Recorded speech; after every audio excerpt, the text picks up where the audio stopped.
अपनी जान कहते हैं, अपनी जान के दुश्मन को हम अपनी जान कहते हैं। मोहब्बत की इस मिट्टी को हम हिंदुस्तान कहते हैं, मोहब्बत की इस मिट्टी को हम हिंदुस्तान कहते हैं। और ये जो दीवार में जो सुराख है ना साहब, ये साजिशों का हिस्सा है, लेकिन फिर भी हम भारतवासी इसे अपने घर का रोशनदान कहते हैं, इसे अपने घर का रोशनदान कहते हैं।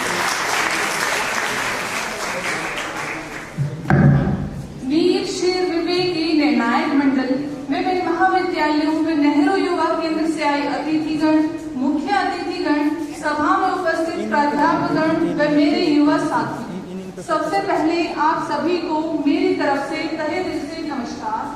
मैं अनामिका आज आप सभी के समक्ष विकसित भारत का लक्ष्य विषय पर अपने उद्गार व्यक्त करने जा रही हूँ। आशा करती हूँ कि आप सब मुझे ध्यानपूर्वक सुनेंगे।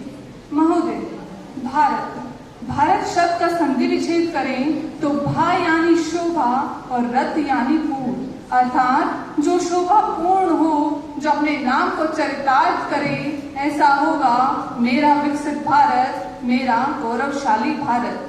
मान्यवर, जब मैं अपनी आंखें बंद कर अपने गौरवशाली भारत, अपने विकसित भारत की कल्पना करती हूँ, तो मेरे विकसित भारत के रूप में एक ऐसा गौरवशाली राष्ट्र आता है जहाँ भूख का नंगा नाश नहीं, शोषित मजदूर नहीं, दुखी किसान नहीं, रोगी एवं निर्धन नहीं, भूख से तड़पते, छत के अभाव में, ठंड में ठिठुरते कोई अपना दम न तोड़ेगा, जहाँ नारी का सौंदर्य उसके सशक्तिकरण से और भी निखरेगा, जहाँ घी, दूध, अन्न, धन की कोई कमी न होगी, जहाँ प्रेम, एकता, सम्मान जैसे नैतिक मूल्य लोगों के दिलों पर विराजेंगे, जहाँ शिक्षा, प्रौद्योगिकी और तकनीकी जैसे सभी क्षेत्र देश के उच्चतम शिखर पर विराजेंगे, तो ऐसा होगा मेरा विकास विकसित भारत, मेरा गौरवशाली भारत। तो मान्यवर, एक विकासशील देश को एक विकसित देश बनाना कोई एक दिन की प्रक्रिया नहीं है, इसलिए यह हम सब की जिम्मेदारी है कि हम सब एक सच्चे देशभक्त बनकर, एक सच्चे देशभक्ति के साथ इस दिशा में अपना कार्य करें।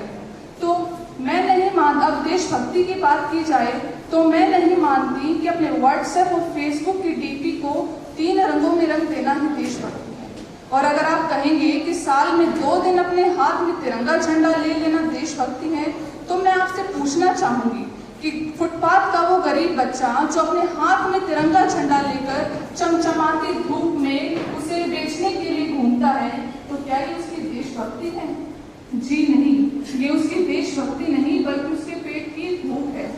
अपने परिवार, अपने समाज और अपने राष्ट्र के प्रति समर्पण का भाव है देशभक्ति, और हर उस देशद्रोही की जिंदगी में आने वाला तूफान है देशभक्ति। तो मेरे विचारों में आज के समय में जो व्यक्ति अपना कार्य पूरी ईमानदारी, पूरी लगन और पूरी मेहनत के साथ करता है, वही एक सच्चा देशभक्त है। हाल ही में हमारे माननीय प्रधानमंत्री जी श्री नरेंद्र मोदी जी ने अपने स्वतंत्रता दिवस के भाषण में पंचप्रण का लक्ष्य निर्धारित किया है, जो कि वो 2047 तक पूरा करने का लक्ष्य रखते हैं।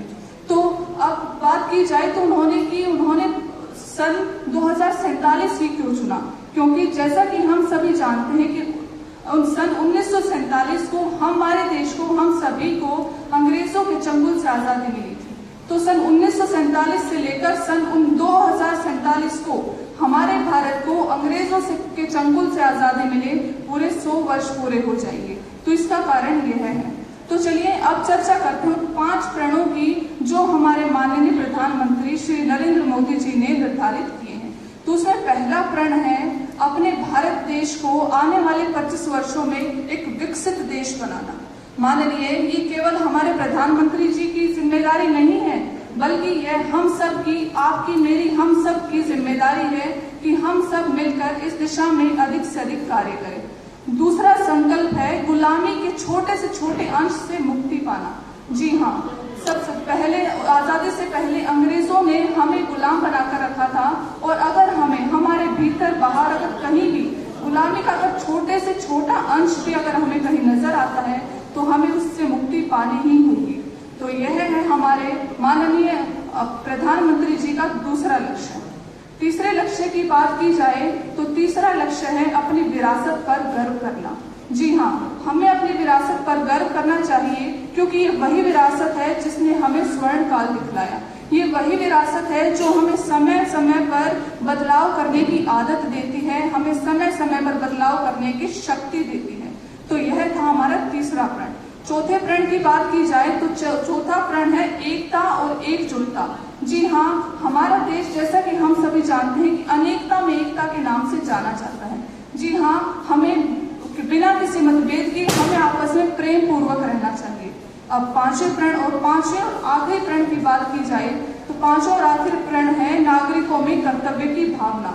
जी हाँ, हम सभी नागरिकों में कर्तव्य की भावना होनी चाहिए।